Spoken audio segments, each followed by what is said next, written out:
ఏ life without compromise.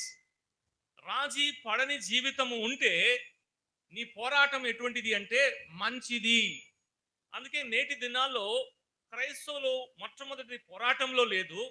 ఒకవేళ ఉంటే మంచి పోరాటము కాదు. ఎందుకు? రాజీ పడిపోతున్నాం.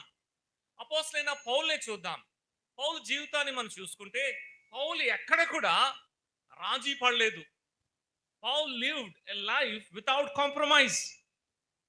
పౌలు జీవితం ఎటువంటిది అంటే రాజీ పడని జీవితము. అందుకే చెప్పగలుగుతున్నాడు, మంచి పోరాటం పోరాడాను.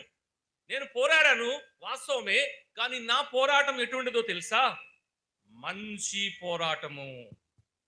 దాని అర్థం ఏంటి? I have never compromise. నేను ఎక్కడ రాజీ పడలేదు. లోకంతో రాజీ పడలేదు, పాపంతో రాజీ పడలేదు, దేహంతో రాజీ పడలేదు, ఇదిగో సాతానుతో రాజీ పడలేదు. ఎక్కడ కూడా నేను రాజీ పడలేదు.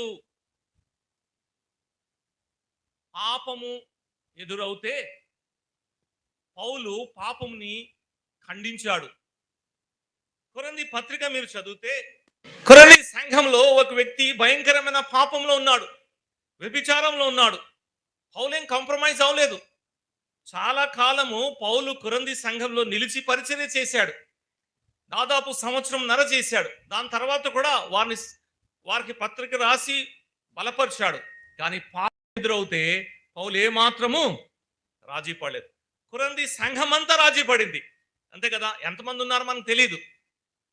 But the whole congregation, the whole church, సంఘం అంతా రాజీ పడిపోయారు. ఒక వ్యక్తి పాపం చేస్తూ ఉంటే సంఘమంతా ఒకవైపు ఉన్నా అపోస్తలుడైన పౌలు ఒకవైపు నుంచి ఉన్నాడు. ఎటువైపు నుంచి ఉన్నాడు తెలుసా? దేవుడు ఎటువైపు ఉన్నాడో అటువైపు నుంచి ఉన్నాడు.